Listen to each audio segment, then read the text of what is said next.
The following program is a UWTV classic. From the University of Washington in Seattle, Upon Reflection.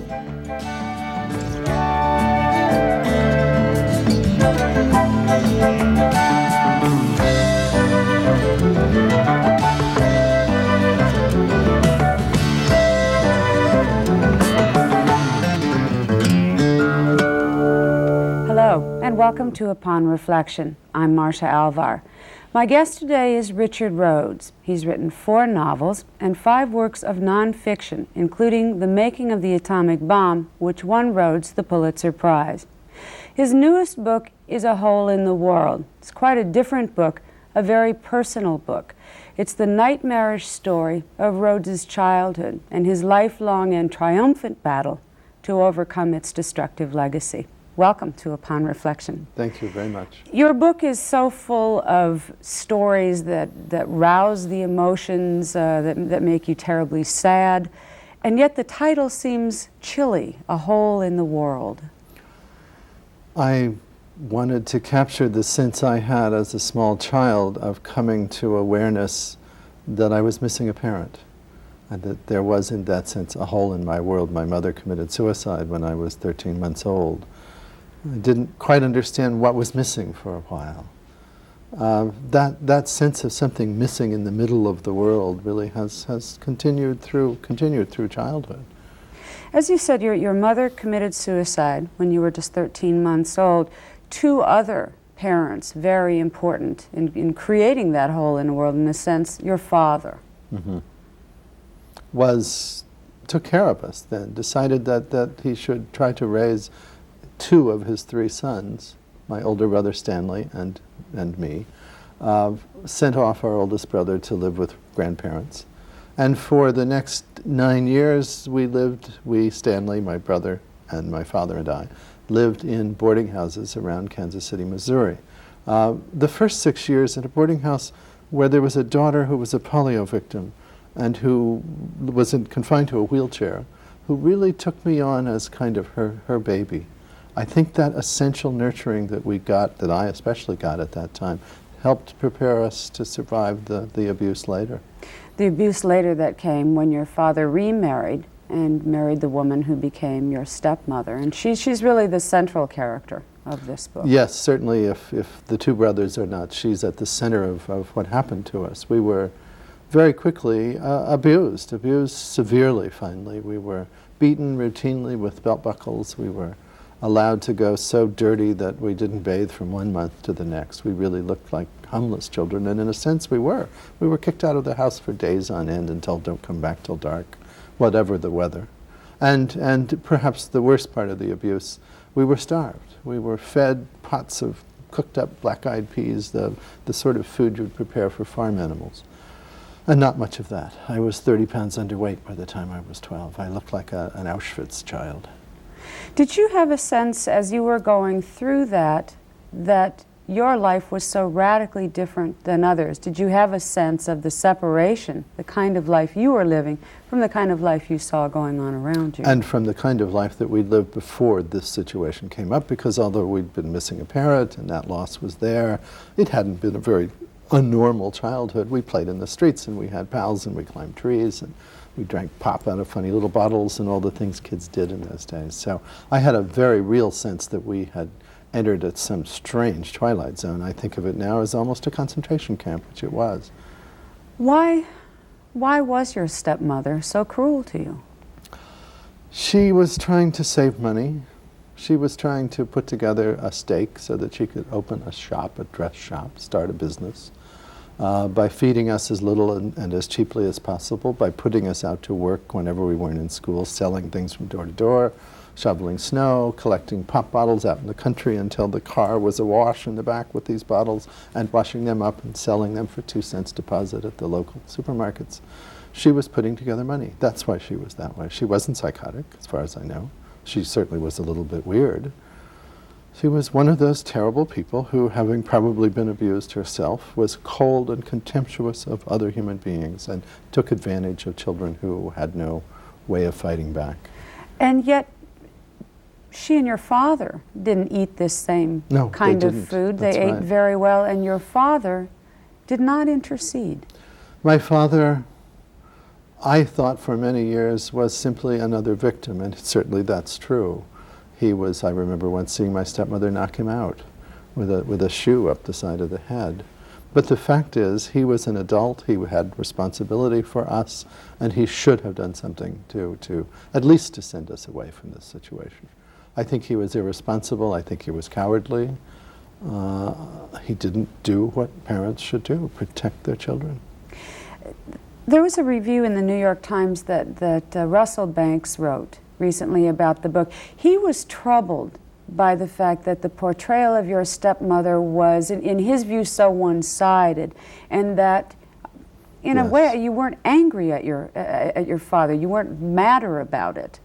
That he let this happen to you, and that was a hole in the book. I think Russell Banks was reviewing his own book, the books he's written about his problems with his father. I wrote as honest a book as I could, and part of that honesty was telling only what I know. My father's been dead many years. I don't know what he felt. I don't know what he thought. And I certainly don't know what my stepmother thought and felt. I don't see the point in condemning the past. I do see that anger from the past has its uses in being angry about things in the world that are worth being angry about today, child abuse among them. So I wrote all the information I had, and that seems to me sufficient. What did this book mean to you? What did it mean to write it? It was hard to write. I wrote it because I felt ready to write it. I wrote it because it was a story, and I'm a writer and I tell stories. I wrote it so that people would have a feeling of what it's like to be an abused child from the inside, the real stories, the real experiences. I wrote it because I thought I finally had a large national audience because of the Pulitzer, because of the reception that my book, The Making of the Atomic Bomb, received. It's a way you'd earned telling this story. Yes, and I wanted it to reach the widest possible readership.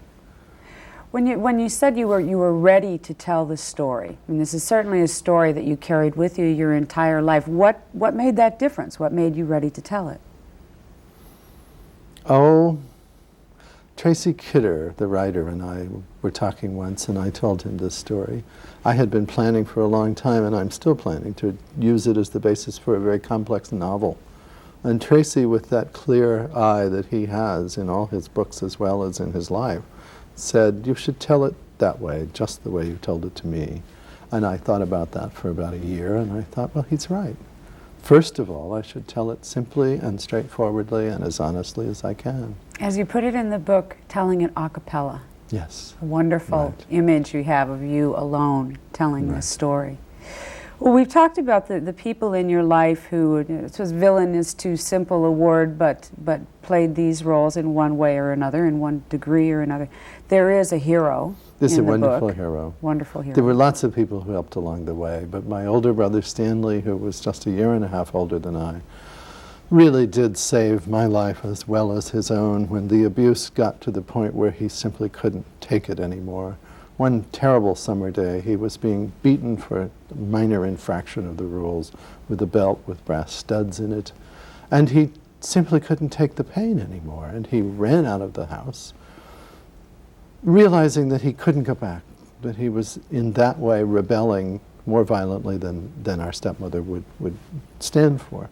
He ran to these storm tunnels under the cities that he lived in those days whenever he was away from home, as a kind of fantasy world, walking around with a flashlight under the city and the big drains, and tried to think, where can I go? Who can I tell? There was no place he could go. That's the sort of world it was for abused children in 1949. It still is, that great feeling of degree. isolation and a feeling of betraying if you tell. Children on the streets are probably there because they come from this kind of background. He went to the police, and he insisted to the police again and again over the 2 weeks that ensued before we went to court that I had to be removed from that environment too. I was being, in the meantime, plied with strawberries and food and promises of scout camp, and because my stepmother wanted me to testify in court that my brother was lying. And I was compromised. I didn't know which way to go. I didn't want to leave my father, most of all, despite this situation we've been through with him. The day came for court. The judge asked me what I wanted to do. I felt my stepmother's eyes boring into my back in open court, but there was my brother standing up in front of me, and I said, I want to be with my brother. And we were taken away from that situation to a boys' home. To the Drum Institute. The Andrew Drum Institute in Independence, Missouri, of which I'm now a member of the Board of Trustees. That must be wonderful. It is wonderful. Drum was a place where there was plenty to eat, where there were all sorts of ways to empower ourselves again, to lift ourselves from the sense of helplessness that we had felt. When you went to the Drum Institute, this is where I found the hole in the book. And it seemed to me, after this tremendous isolation that you went through, of really feeling like you were living in a world that was so different from everyone else's, to go to a place where so many boys must have had similar experiences, must have been a tremendously liberating experience for you, and yet those stories are missing in the book.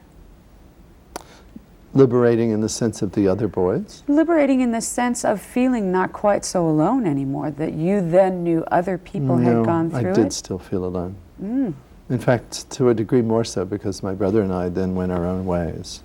We were in different buildings, and I saw him across the school bus and so forth.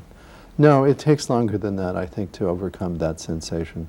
I'm reminded of the concentration camp victims who came out of camp and still behaved for years afterwards as if they were still there. The same skills that they had learned to survive, some of which were violent and involved theft and so forth, they kept for a long time.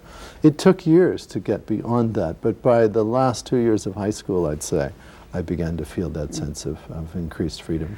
Has that really been the great struggle of your life, to reconnect with other people? Absolutely. Absolutely. It was very difficult to trust. It was very difficult not to find ways to put myself in repetitive versions of that situation with other people. And what are the milestones from your past where you felt yourself breaking out of that isolation and connecting with Arriving other people? at college, because I was lucky enough to win a 4-year scholarship to Yale, all expenses paid. Arriving in New Haven, which is the last scene in the book, and having the cabbie tell me, essentially, you're just another one of 1,000 kids who arrived today, which was wonderful to think I might be that normal, because I still felt like a man from Mars. I had read science fiction compulsively as a child and as a teenager, and had that sense of truly being alienated. Those years in college, when all the books and ideas were opened suddenly to a very hungry and curious young man. And then 10 years after that, when feeling locked inside, full of anxiety, full of rage, I turned to psychotherapy. I hadn't even been eating at that time in my life. I weighed 130. It was a regression in a way, wasn't it? I suppose it was, because, you know, adulthood has its stages just as childhood does. And the 20-year-old stage is one thing. That was college, and that was a great opening up into adulthood. 30-year-old stage is a difficult time for people, as many people who are listening will be aware. I turned to psychotherapy. I was 6 months into therapy, and a good transference established, and I started eating and I started writing. And all the anger and all the emotion started pouring out into what I thought was pretty good work. And it was immediately, I'm happy to say, recognized as such. Another hole in the story is the 10 years between college, which was this great moving out into the world that you went through, and then we rejoin you again in the book in your 30s, as you describe, drinking problem. What went on between those 2 points? Mostly getting established. I was in the Air Force Reserve. I taught college for a while. I tried to establish a marriage. That didn't work very well. But the book really, you know, I say very little about my adulthood. The book is about my childhood. I felt I owed it to the reader to give them at least a quick glimpse of what happened afterward. But rightly, I think I bring the book back to the end of my childhood when I arrived at college. This would be a much harder book to read if you didn't know how successful you became as an adult. It would be much more difficult to read this without knowing that it really did have a happy ending, at least in terms of you achieving some wonderful goals. Why, when so many other people don't make it, are destroyed by the kinds of experience you had, why did you make it? I think I made it because I had help along the way. I think the kindness of strangers saved me and my brother. I think that early nurturing from the polio victim in the boarding house where we started out our childhood. I think the teacher who gave me lunch money to buy milk because our lunches were inadequate. Those examples are the sort of things that I recall so vividly as people who showed me that they were human. People who showed me that there was something besides the kind of inhuman world that I was living in. Those emotional kindnesses certainly Yes. helped you go on to who you've become. Also intellectually, the fact that you became a reader seemed to Very me to be important. a big godsend. I shouldn't leave out among the kindnesses of strangers the people who wrote books that I found powerfully helpful. I will never forget opening up Albert Schweitzer's book on Africa, Out of My Life and Thought, and finding his idea of reverence for life. Something about the notion that we are all responsible for the life of everything was terribly important to me then. It was an ethic that said there is a reason for compassion, there is a possibility for caring. I carried that with me for all my life and found it again in writing this book, that idea. And even as a small child, when you read Halliburton's book of Yes. adventures, reading allowed you to escape. It gave you your own Right. world to live in, which you did. Which I very much did. And it was a world where evil didn't triumph, as it seemed to be triumphing with my stepmother. Writing seems, in a way, to be one of the most dangerous things someone from your history could have done, because it's so solitary, because it can be so lonely, writing, and yet it was like a moth to a flame. That's what drew you. Well, you know, Richard Halliburton went around the world, did all sorts of wonderful things by writing about it, and I must say that's kind of the magazine writing part of my career, all the travels that have come. I think that's probably where I learned to think about that way. But writing is not a lonely profession. I know writers say so. One knows one is writing to people.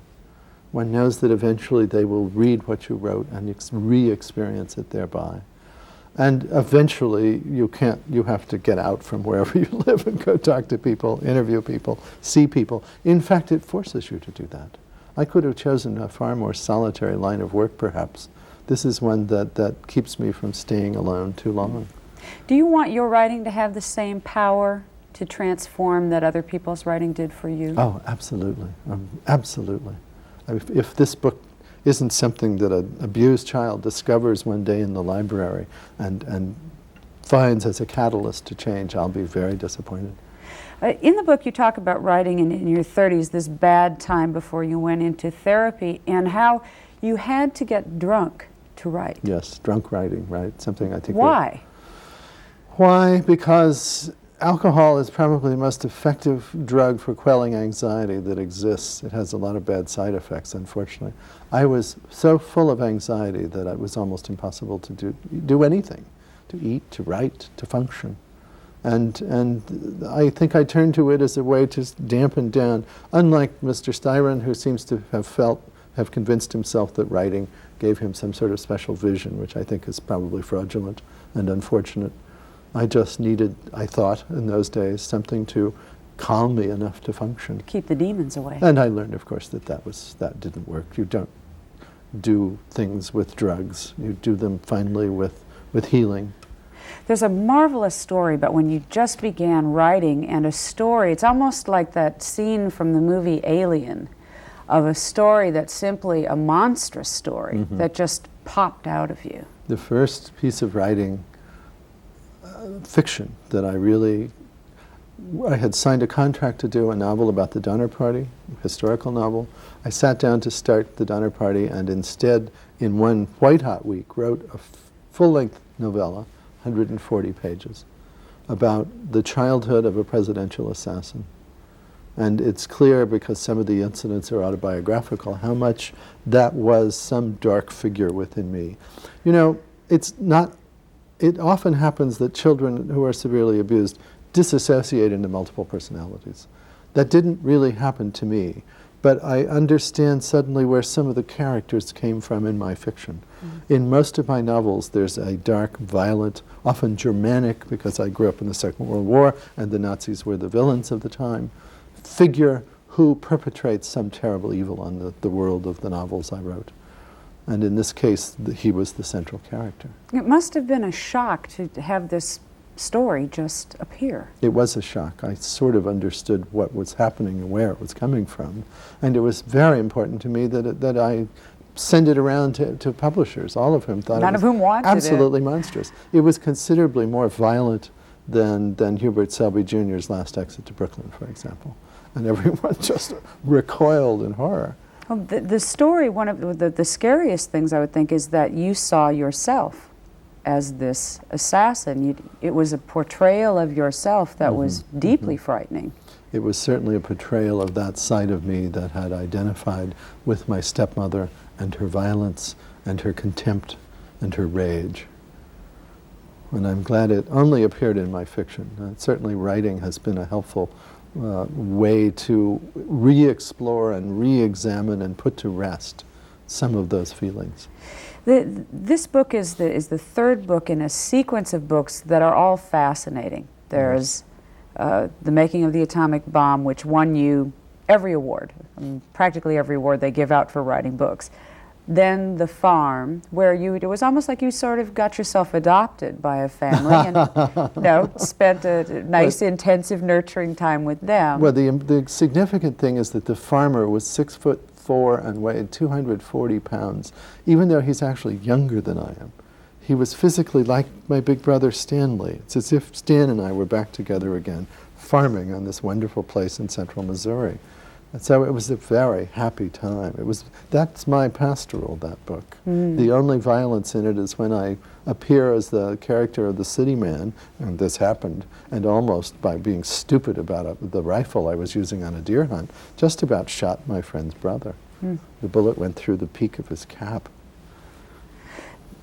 There was The Making of the Atomic Bomb, a 5-year commitment, 5 years out of your life to write that book. Then this nurturing experience of The Farm, and then came this story of your childhood. Do you feel a sense of completion, or is it a beginning?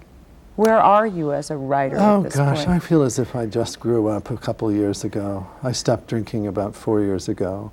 Understand, by then I'd brought it under some sort of confinement. It was every 10 days or so I'd be up all night staring at the moon, But other than that, I wrote and functioned and did all these things and raised 2 children who seemed to be happy and productive. It's that schizophrenia, it was that little piece of violence and of my stepmother, of identification with the aggressor that was still left there.